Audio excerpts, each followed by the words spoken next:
So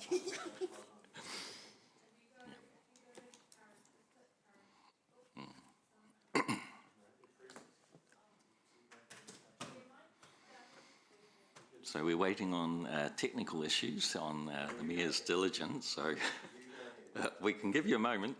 I just have to wait about 5 minutes before the system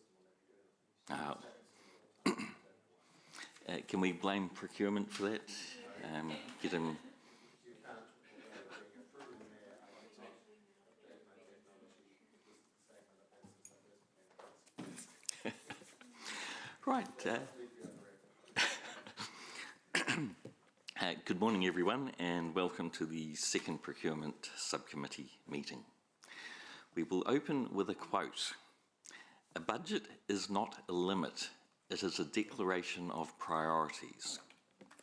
And a quote from me, so write this one down for posterity. When we set the budget for the long-term plan, every priority needs another dollar, but every dollar can only be spent once. Choose wisely. Yeah. We'll move on to apologies. We have Deputy Chair Graham Mead away today on sick leave. We would wish him well, but I told him get better, not get well. We just need him to do better. So today we have an honorary Deputy Chair, Mindy's work wife, Robbie, who will move the apologies. Do I have a seconder? We have Councillor Emma seconding them. We will accept that by a show of hands. Carried unanimously. Right. Okay. Confirmation of the agenda. I think it's you all have that in front of you. There are no changes. Deputy Mayor Jeff Taylor will move it, and we will have Councillor Emma again seconding it. We have now established a pattern where Councillor Emma will second everything. So again, by show of hands, do we accept the agenda? Yeah. Carried. Right. Now, the minutes of the first procurement meeting, I note that the questions asked in the public forum by Stuart Aitken are answered in the appendix to the minutes, so that's very good to see. Can I have Mayor Tim McIndoe moving that one and Councillor Emma seconding it? Right. We do need minutes. Do we vote on that? Yes, we do. By show of hands, all those in favour of accepting the minutes? Carried. Declarations of interest. Do we have any declarations of interest? Nope, that's good. We don't need to vote. And we have no public forum today. All right. So, moving on to the Chair's report. I will take that as read, and but there are some points that I want to speak to. I want to add that Deputy Graham Mead was stoked at the council meeting thanks to the facilities electrical maintenance contract being extended to allow staff time to investigate potential cost savings by bringing the service in-house. I share his excitement, and we have an attachment showing the great work that Councillor Sue is doing in this area. It is now part of procurement policy to look for opportunities to do this in order to save money on consultants. We don't expect every time to be successful because generally our consultants give a good service, but it gives confidence that we are getting value for money when we test the opportunity. I will speak to the motion. We are receiving several attachments. Deputy Chair Mead's attachment is about asking questions. This is our role as governors. It shouldn't be taken as a sign that we don't trust staff. It is simply because it is good practice to refresh decision-making regularly to take account of changes instead of repeating what was done last time. Most of the time, the answer will be to do the same as last time, but at least we know we have checked. The Kori Park review is a timely reminder that even when good process is carried out, risks cannot be eliminated, and we can always learn. While we are receiving the report, I ask General Manager Gary to pass the review on to the executive leadership team to consider the learnings. The consultancy review report is a very important part of the procurement strategy, and Councillor Sue's document is clear and robust.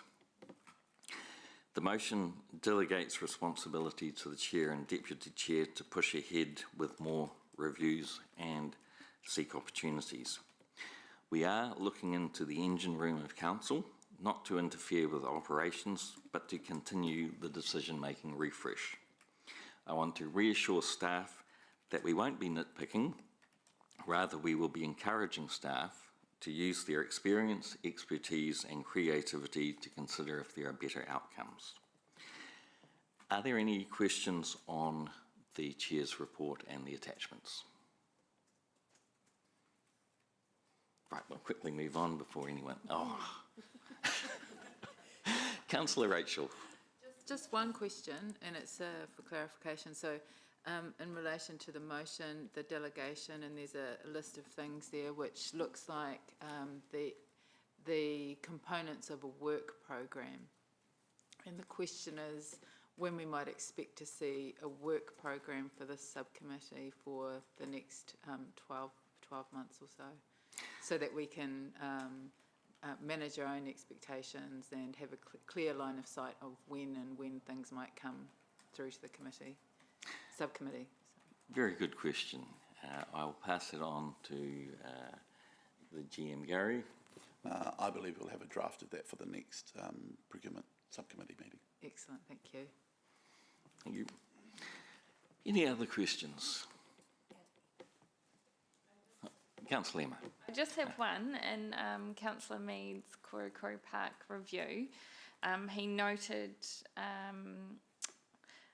bulk funding contingencies and just understanding the process for being able to recommend that. Would that be through the LTP? Right, so I believe there is work being carried out by GM Gary on that, so I'll pass it on to him.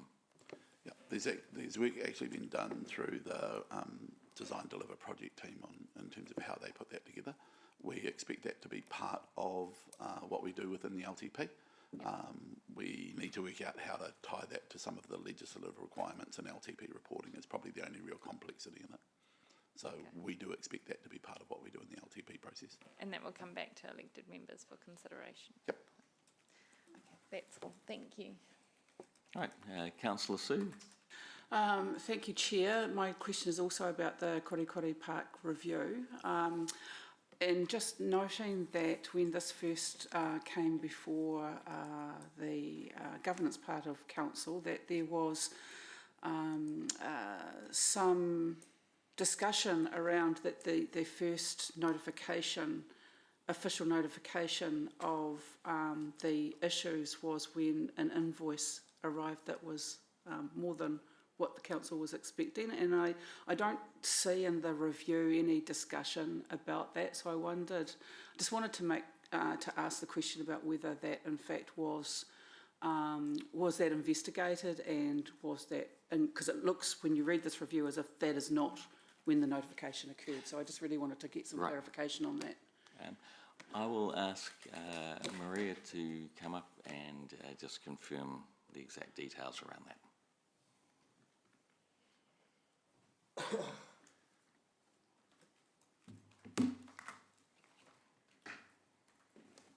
So that item was covered off when we had the discussion. The conclusion, I guess, if you like, is that there was a question around whether staff had exceeded delegations or acted outside of delegations, and the conclusion is that they did not. That the matter was raised before the contract sum had been exceeded. It was at the point in time where there was a forecast.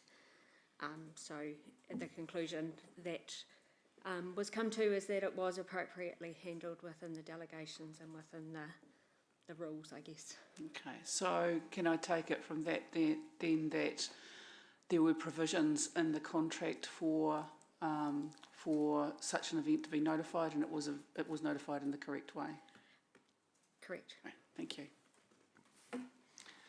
Right, Councillor Jeff, or Deputy Mayor Jeff. Yeah, thanks, Chair Andrew.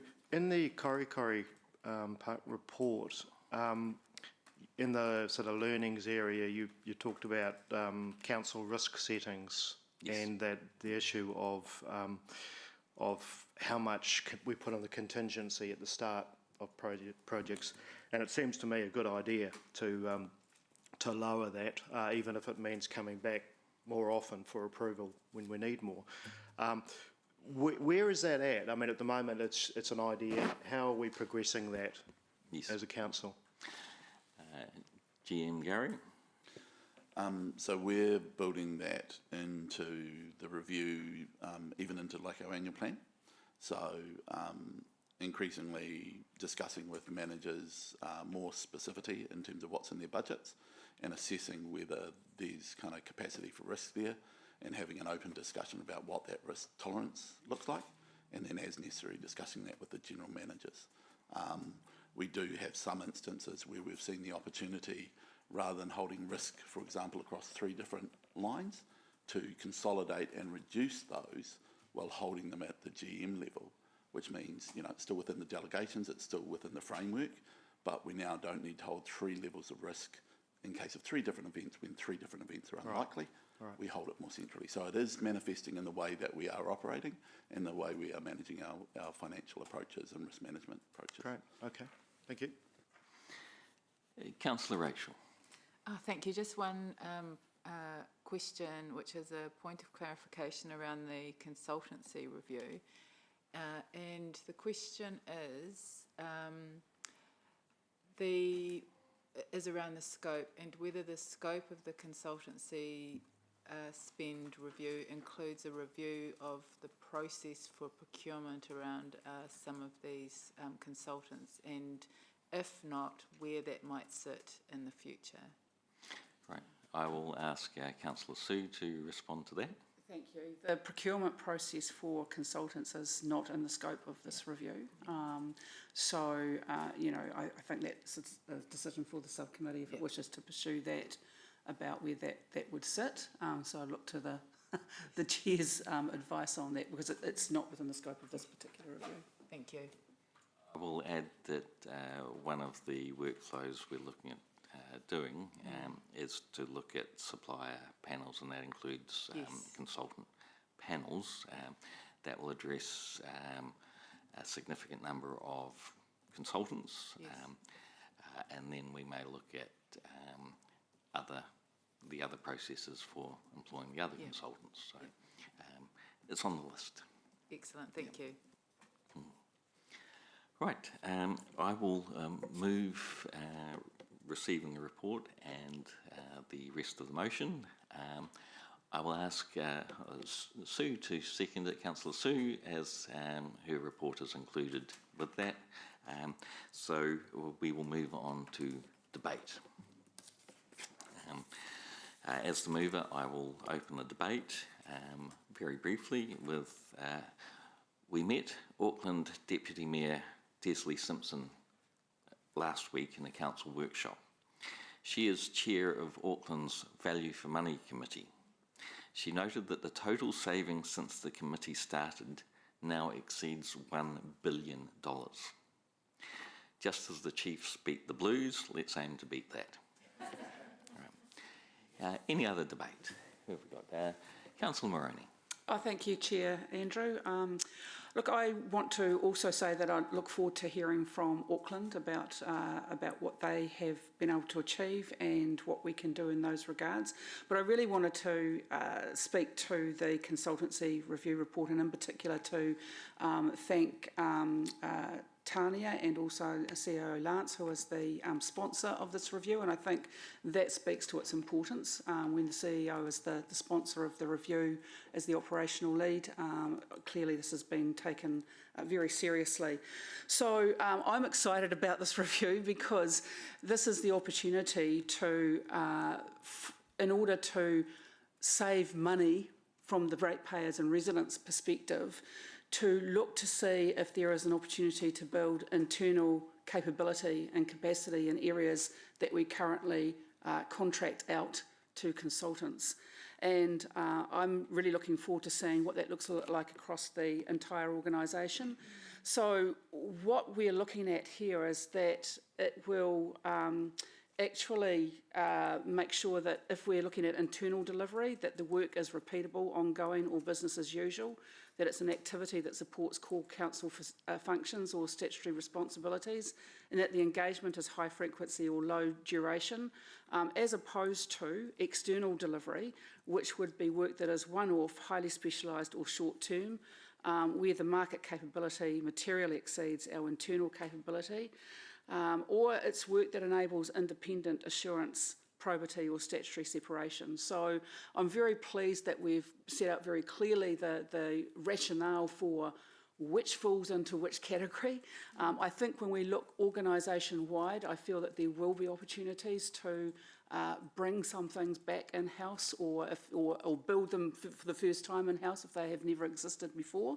And I look forward to working with both Lance and Tania and also the rest of the staff on pursuing this very good and lofty objective. Kia ora. Thank you, Sue. Any other debate? Councillor Rachel. Thank you, Chair, and thank you for your report. Also, thank you to yourself and Councillor Mead for your leadership in the work of this subcommittee. Also to Councillor Moroney for the work on the consultancy spend. I just want to speak to the Kori Park review because that did cause a bit of angst at the time when this came up. And I particularly want to note the conclusion and also the comments around risk management and risk mitigation, but the conclusion in particular that the project was managed in accordance with best practice and that the geotechnical information was appropriate and the risk level was reasonable. And I think that this conclusion in itself can give us a level of confidence moving forward about how the team is operating in projects of a similar nature. And I think too, also important to highlight that we're not shying away from learnings, and of course the learnings are listed in the review. And I think that is, you know, the sign of a mature organisation that, that is on a continuous pathway for improvement. So thank you to everyone involved in that. The last thing I would like to comment on is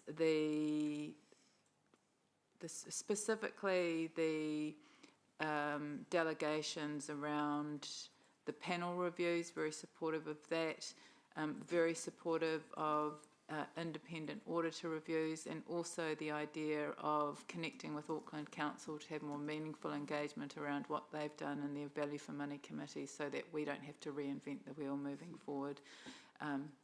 Thank you. Thank you, Councillor Rachel. Deputy Mayor Jeff. Yeah, thank you, Chair Andrew, for your report, which I found really clear. In terms of the draft consultancy review, I want to say thank you very much to yourself and Councillor Moroney and the CE and staff, because I'm looking forward to the results of this and some results leading into the LTP.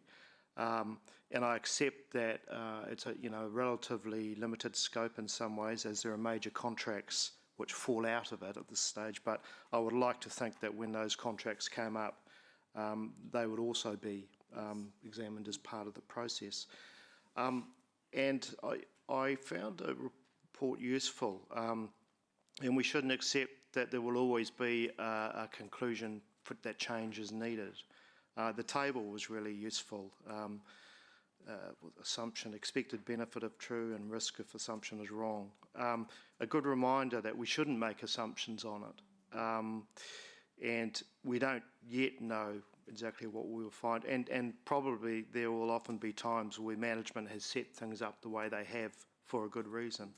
But it's really good just to be conducting this process prior to the LTP.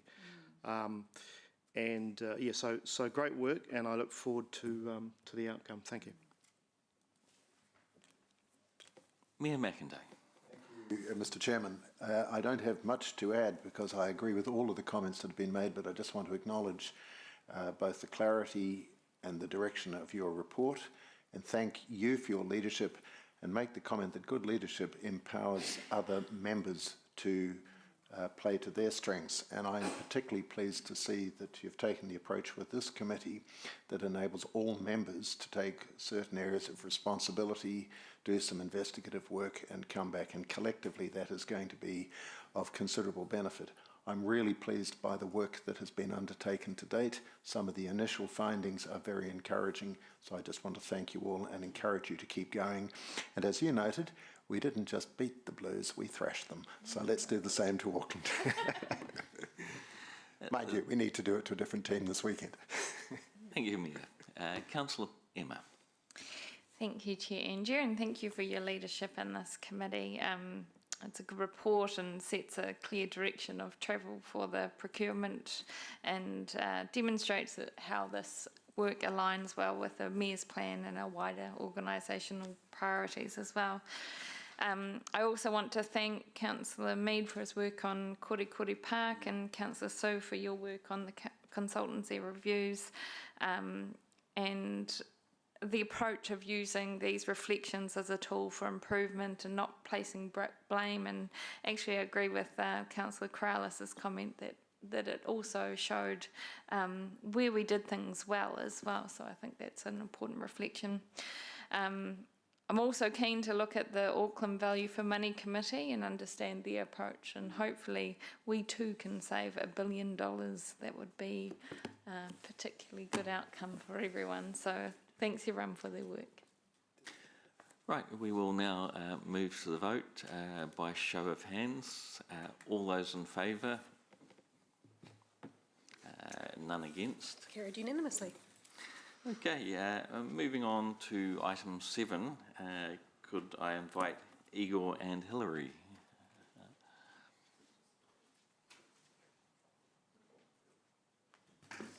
Good morning. Good morning.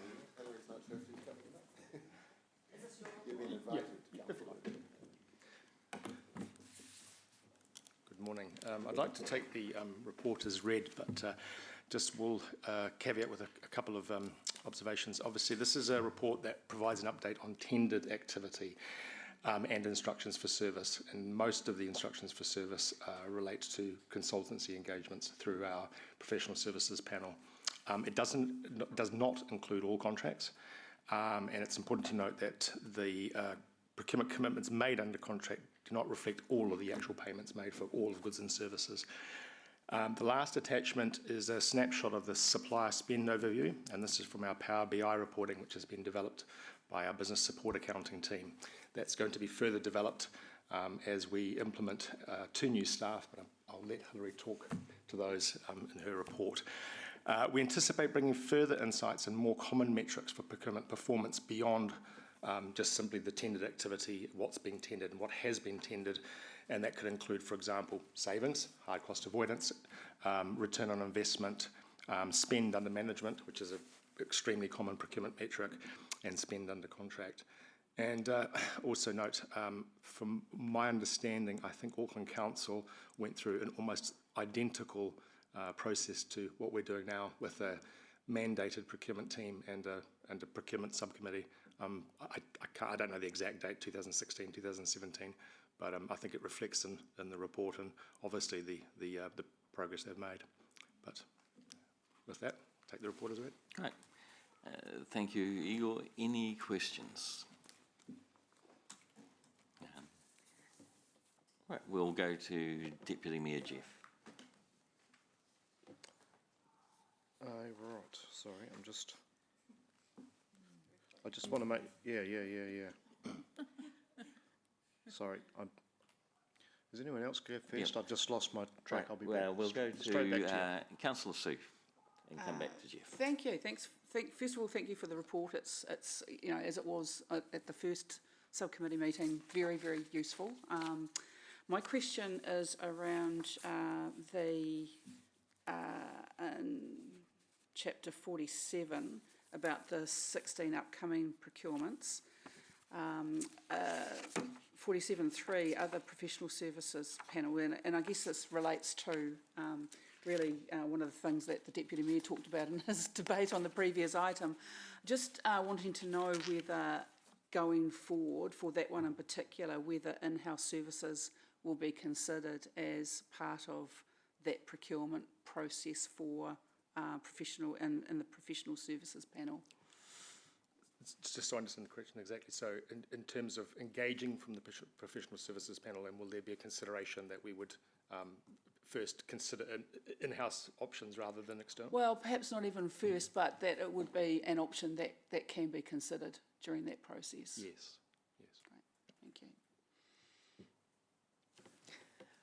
Right, Councillor Jeff, are you ready? Yeah, I'm back on deck.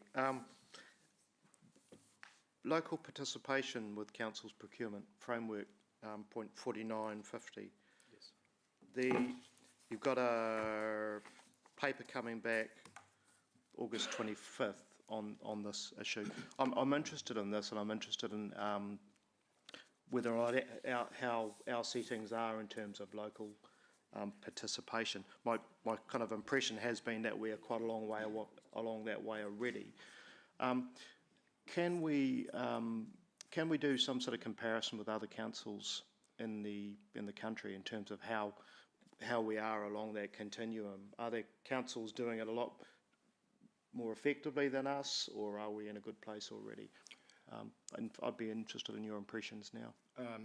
To answer the first question, yes, we have a fairly good rapport. Certainly I can speak from the procurement perspective with the other councils, so I can canvass them quite easily, quite readily. In my opinion, I think we have quite a high level of local participation. Yep. We did a snapshot of about 18 months worth of contract value, not spend value, but contract value, and by our own definitions, we had close to 90% local supplier activity. There were some obvious exceptions. So, for example, global organisations, particularly in the IT space, software, things that you couldn't source here. Probably the most significant activity, which wasn't specifically headquartered here, but was headquartered in New Zealand, but had an office or a significant branch here, and that comprised something like about 34% of the total contract value. So, by our own definitions, and assuming we agree on those definitions, then we have I would argue, quite a high level of supplier. Great, which was my impression. And your report will come back with any recommendations about any settings that we can change? Yes, there was a briefing session we held with Councillor Bitter and Mead just recently, and we discussed and I remember Gary, that. And so that was a point of discussion about fine-tuning those settings, but also just recalibrating ever so slightly. But I don't think the outcome of that wasn't a hugely significant change. No. It was probably more to reflect and be in line with central government, who've changed their settings ever so slightly, and also made probably more attention to local economic impact. Thank you. That's great. Cheers. Councillor Emma. Thank you. On a similar point to Deputy Mayor Taylor, point 15 and 49 and 50 on the local participation, how could we open this to include settings that would further enable NGO participation? How can we enable that lens?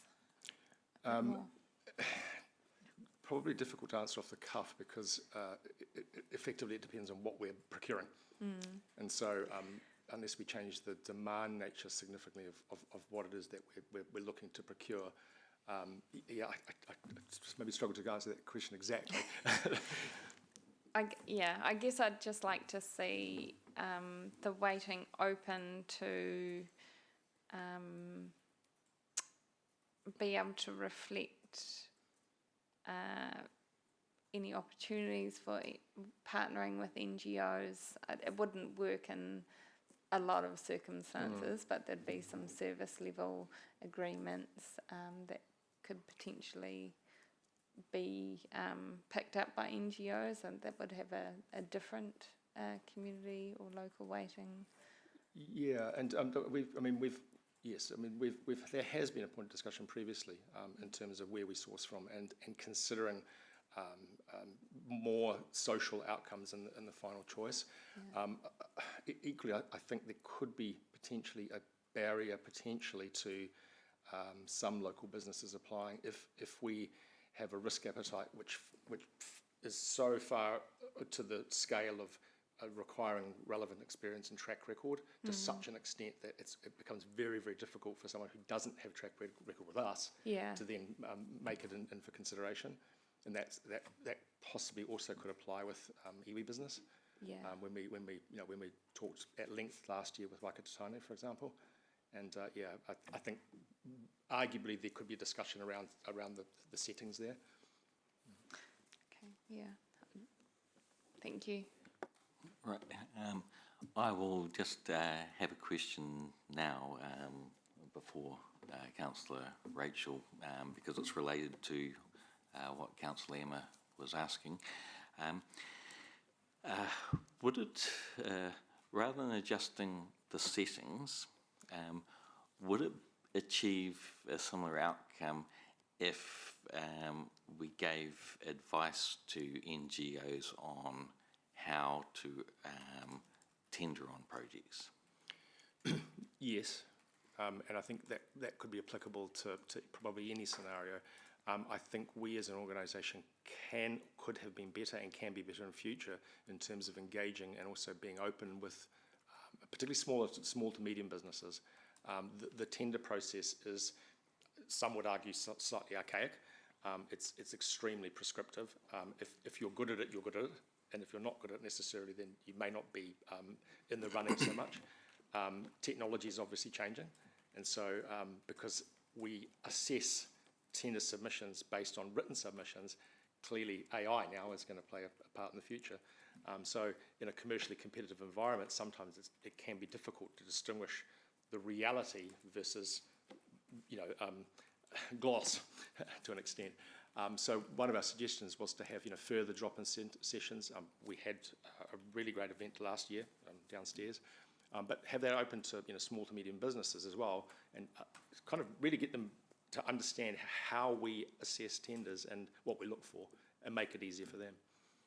So similarly, I believe last term we had something like that for Maori-led businesses. Correct. Yes. So we could do something similar this term? Yes. Can I just make one observation relative to that, and probably coming back to your question as well, Councillor Pike. At the end of last year, we did modify, based on the responses to the improvement program, some of the policy settings. And one of the things that did was unlock a component of 3 quotes. So previously we were either kind of like, well, you can appoint or you have to go to tender. And so it was forcing tenders down into very low levels, which is almost prohibitive to some of the smaller local organisations. So by bringing in the 3-quote model, we're actually able to kind of almost open up that mid-layer to the types of organisations that type of procurement. So I think that opportunity exists there. And it definitely also exists as we do the local participation and the economics benefits piece, because it's not just local participation we'll come back with, it is how we look at the broader economic benefit settings. Igor pointed to the fact that central government has moved away from broader outcomes to economic benefit, and so some of this work picks up on that. So we'll definitely take the context. The framework is already there, we'll definitely bring that aspect into that framework. Of settings, would that there hasn't been that communication or education piece that Councillor Bitter was talking about to the public, to make them aware of that change, or assist them through that process. Yeah, I think that's an additional aspect of how we communicate and how we make our ability to either tender or participate in quotes more obvious to people. And we make continuous improvements in those areas as we go. We can always do more, of course. Thank you. So I think there's a staff action here to just do some further work in this area to improve things. That's always good. Councillor Rachel. Thank you. I've got a couple of questions. At paragraph 40, it talks about previously not released amounts, a total of 75 million, and there's one there, 14.7 million for the Wakaso Regional Theatre. What was that for? I don't actually, that's the one I don't have the detail on, because it was a funding agreement. I can answer every single other one, sorry. Yeah. So it's the previously agreed amount that Correct. was paid out in January to March? Yeah, so one of the things we're working through is within our procure to pay framework, we at the moment are basically picking up all contract and all payment frameworks. So we're not just picking up supplier sourcing contracts. In this instance, it's a funding contract with the agency. So we've arranged to provide under council direction funding within that area. And so it's us funding a component, not actually, but it does provide benefit in terms of service outcomes and expectations. It's a funding agreement rather than a procurement agreement. Yep. Oh, yeah, okay. Thank you. That's good. Right. And then at paragraph 47, just in relation to the professional services panel, and this might be for the panel reviews, what is included in professional services? And I just would like some clarity moving forward in terms of what we're talking about when we talk about professional services and what we're talking about when we talk about consultancies and where we're using them interchangeably. Yeah. Yep.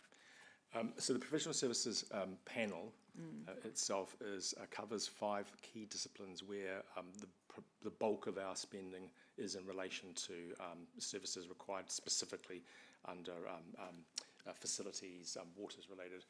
They're not general consultancy. So we do have, for example, niche consultancy spend that would fall outside of that regular panel. The professional services panel itself was tendered by CoLab, effectively as a coalition of the councils.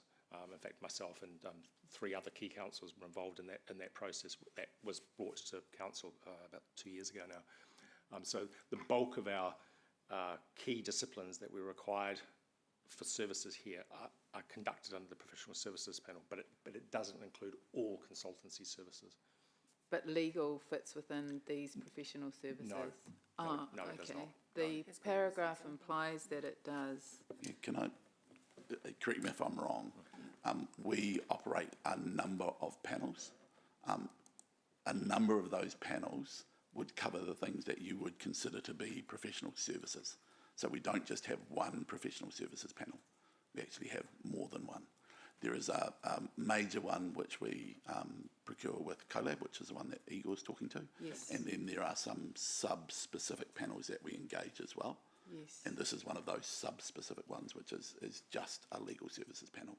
So it's not part of the broader professional services panel. Okay, so are there other professional services panels like the legal services panel, which, for example, HR?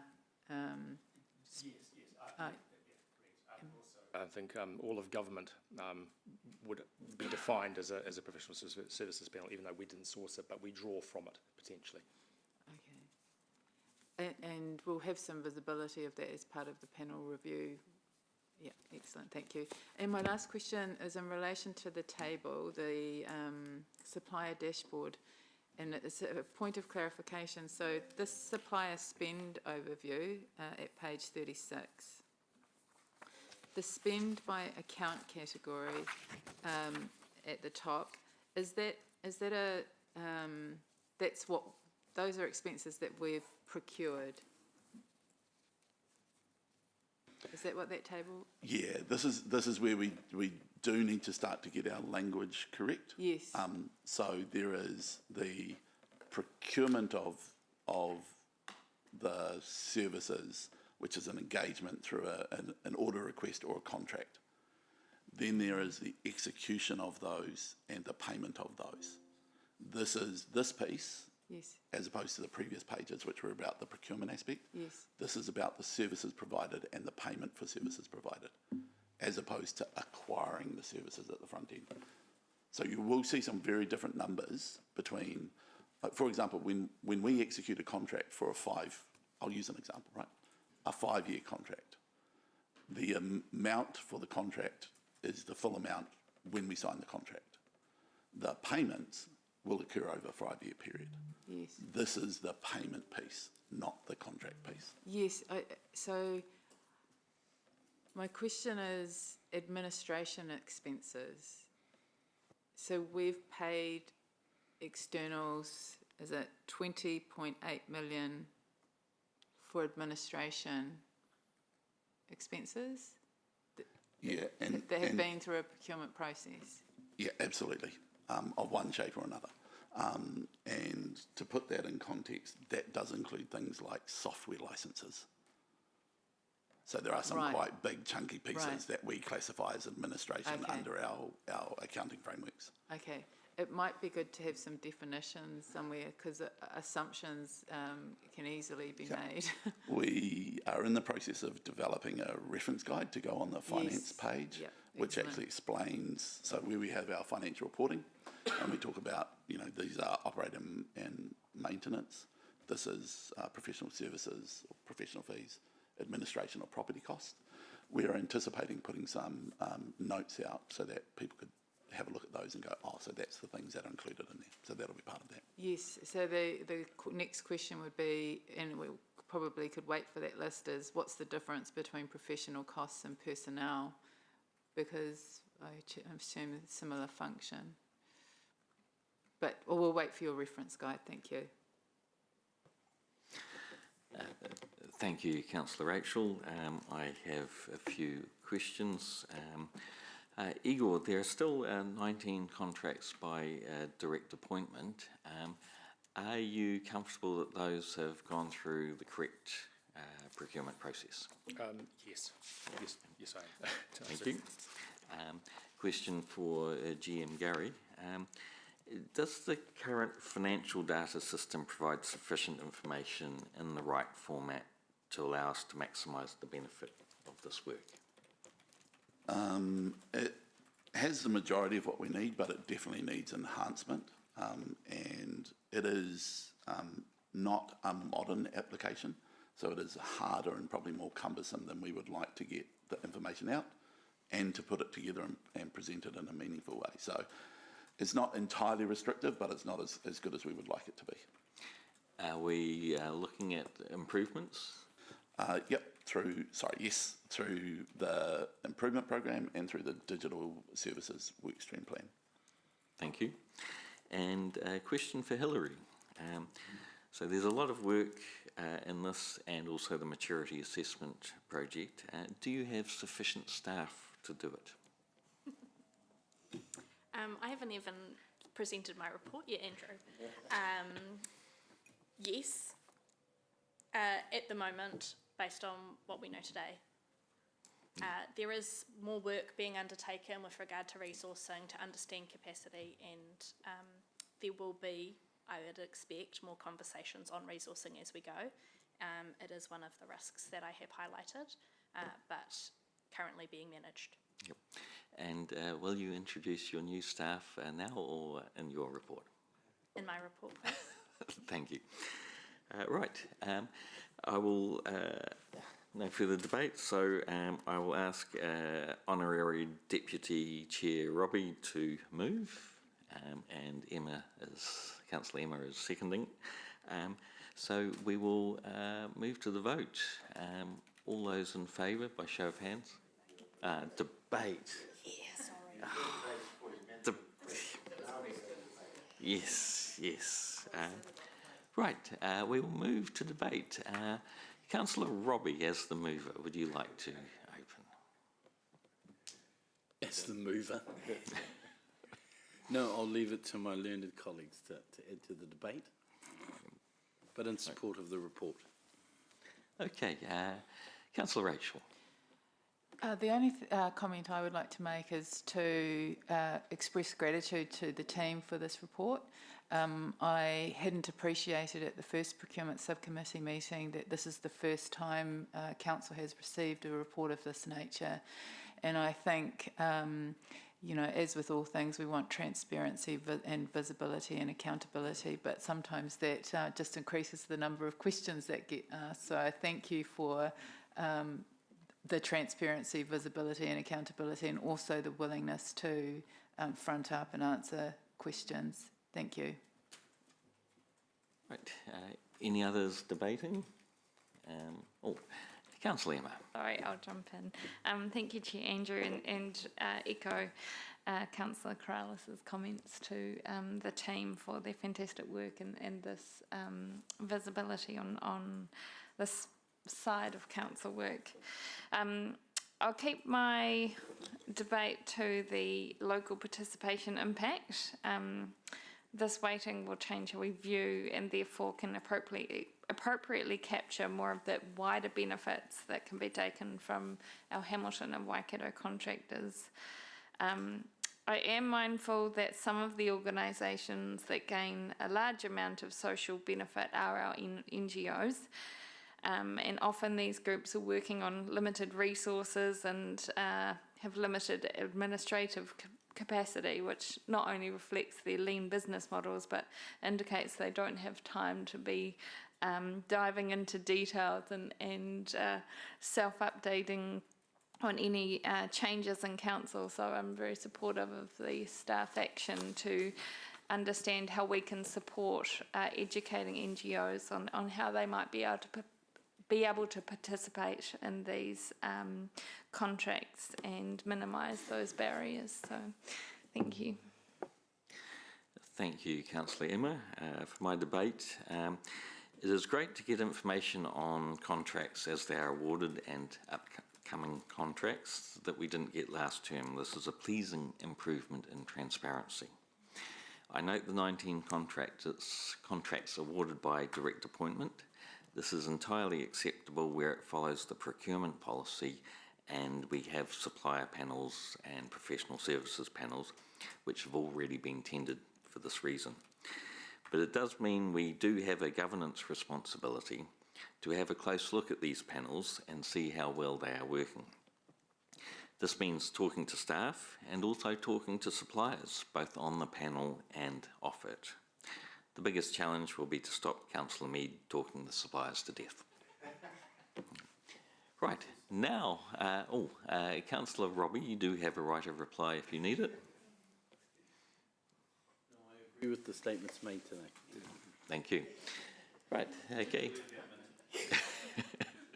This time we will, let's hope he's watching.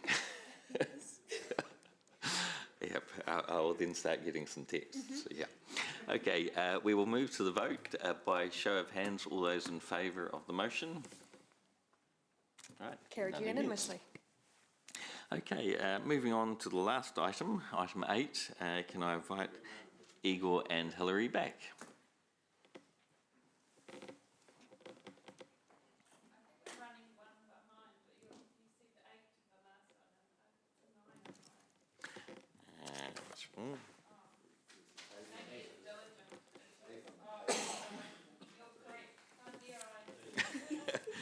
Right.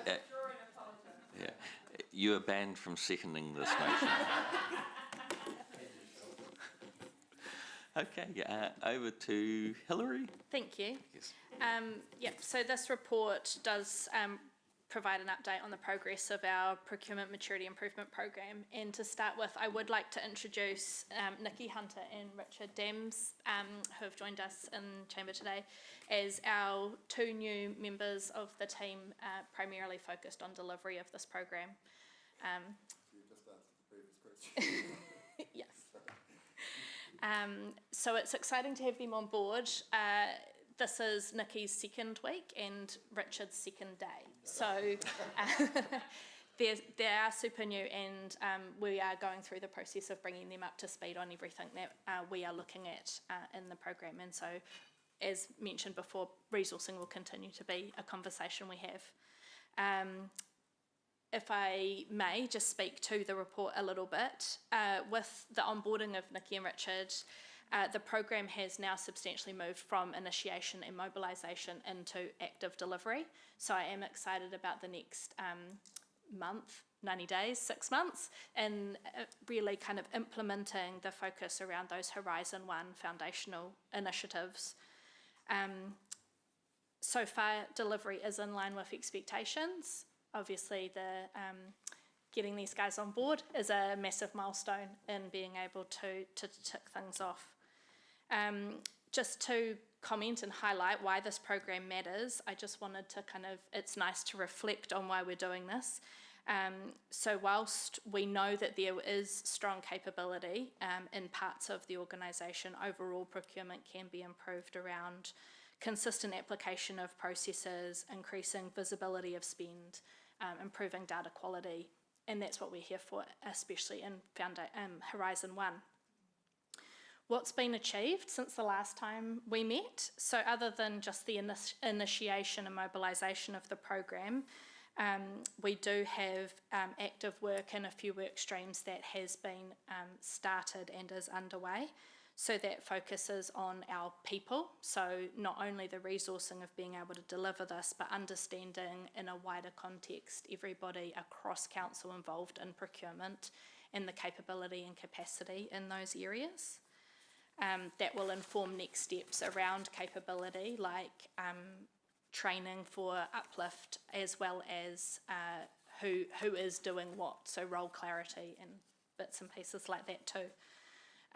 We have undertaken work which has not only started but progressed substantially around a procurement strategy. So this is going beyond just the policy and procedures that we've had previously. And that will also highlight the 6 core principles mandated by the New Zealand government around procurement to ensure it's fair, providing value and integrity in public sector purchasing.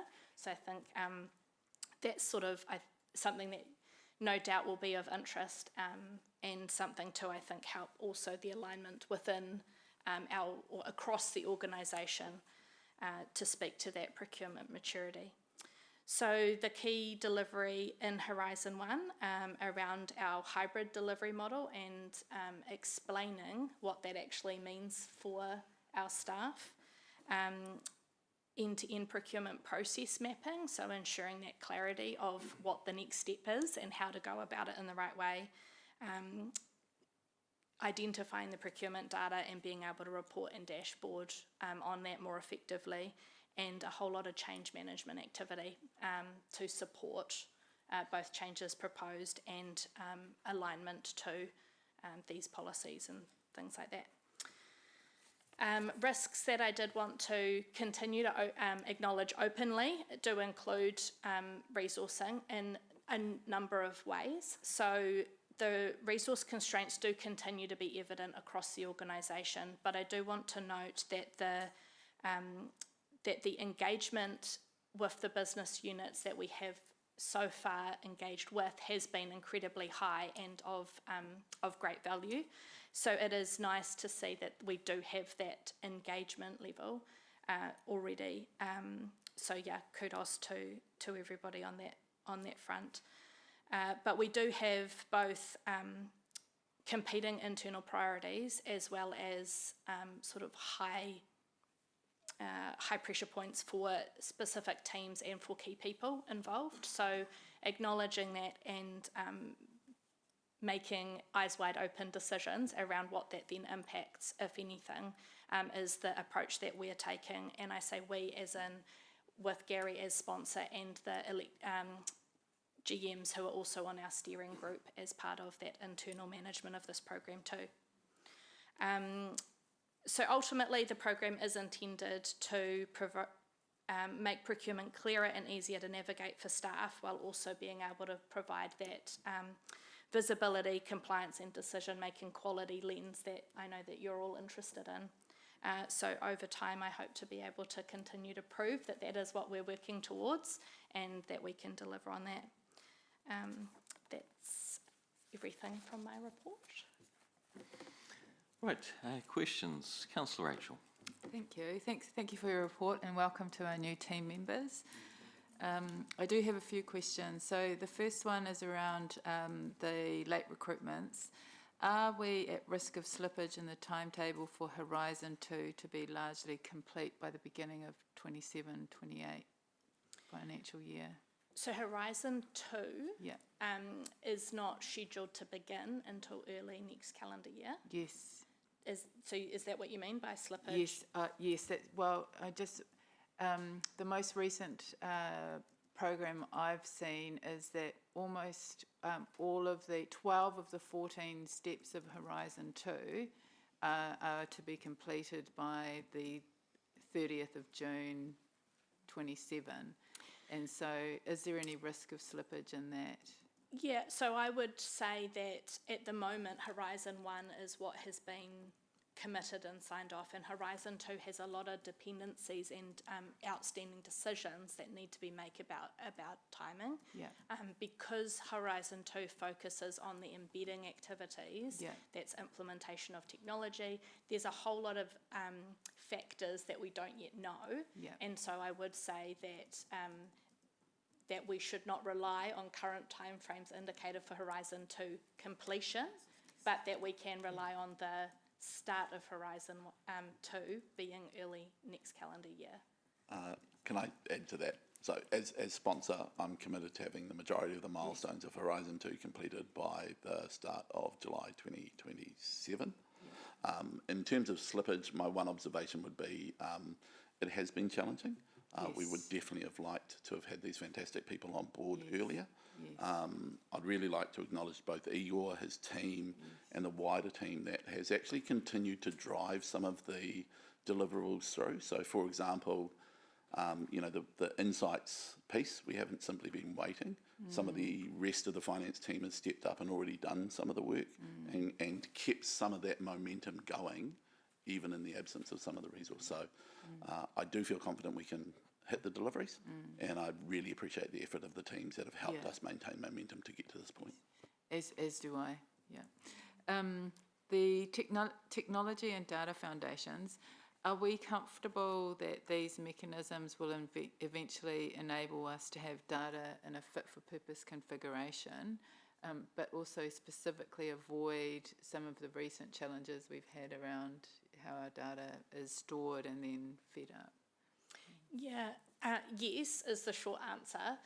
The longer answer is that there is competing technology options to be able to resolve the problem statement, and so understanding those requirements and needs analysis and that, for want of a better term, business case around how to solve it is the piece that's outstanding. So that is also what I would expect to be coming through via the LTP stuff into late this year, early next year, that you would then also have a perspective on. Yeah. Okay, that's great, thank you. And then just so for your expectations managing, I've got one question and then another one in relation to what was delegated from the Finance and Assurance Committee in relation to procurement.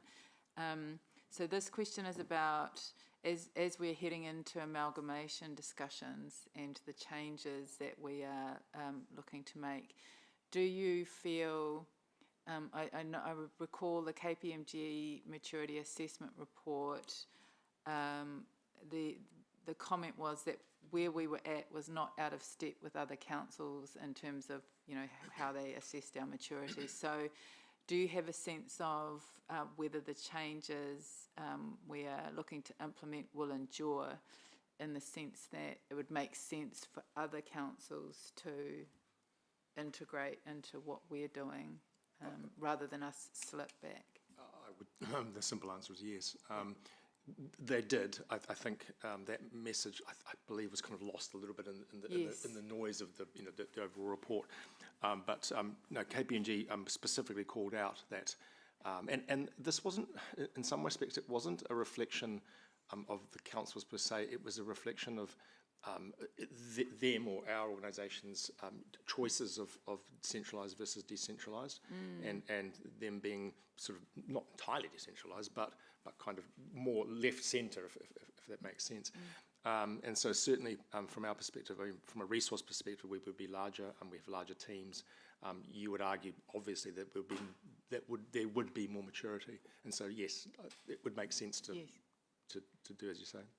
Excellent, thank you. And this is probably a question for the sponsor for this work. Just in terms of the recommendations from the procurement debrief process, the ones that were delegated to this subcommittee, is this the space where they might appropriately be integrated into to be taken care of? For example, probably the most relevant ones are accelerating implementation of the procurement strategy and operating model and improving data quality and system capability, prioritising improvements to procurement data capture, etc. Those two seem to fit naturally into this space. And then the other one was in terms of enhancing governance level direction and developing a governance procurement policy or set of principles. Where do you see these things fitting, if not in here? So yes, I think they do. Yeah. I think the data ones are obvious, they align really well. Yeah. I think the governance framework, although the procurement strategy is technically an internal management strategy, I think, you know, we're talking about it including aspects of local participation. So I think there will definitely be governance engagement in the development of that strategy, and that's where I see that piece being picked up. But happy to take it offline and work through the alignment of that. I guess the key for me is not losing sight of it, because the governance level principles I think are important. Yeah, thank you. Right. Any other questions? Right. We will move to debate, and I'll ask Councillor Rachel to move this, given her leadership on the procurement maturity assessment, and I will second it. Councillor Rachel, as the mover, would you like to lead the debate? I would, if you could just give me 2 seconds to find my favourite paragraph in this report, which is, these activities collectively represent a shift from program design into tangible delivery with an increasing emphasis on adoption and embedment across the organisation. This was the highlight of the report for me, and what the report and the answers to the questions actually reflect. And I appreciate the calling out of where the program is at, the anticipatory comments around resourcing, you know, the finance that's going to be required and the capability, and how this fits in with our annual plan and LTP discussions, because I think that gives us clarity and also insight into the direction of travel. So thank you very much. Right. Any other debate? No, I will have my debate. I'll start off by thank you to Hilary for procuring Nikki and Richard. You clearly weren't honest to them about how hard they have to work. So welcome aboard to Nikki and Richard. As to the report, I feel well informed. That's good. I will note the comment, engagement with business units is incredibly high. This is my biggest worry, whether there would be the buy-in from the different business units throughout the organisation. Culture change is the hard part of what we're doing, so I am pleased to hear that is going well. I'm also pleased with the honesty about noting pressure points. this is hard work, but we are making good progress, and that's what I was hoping for. So with that, we will move to the vote. All those in favour of accepting the report by show of hands? Carried unanimously. Right, none against. Okay. I will close the meeting with a quote. Quote from one Hilary van der Molen. Delivery is in line with expectations. Thank you.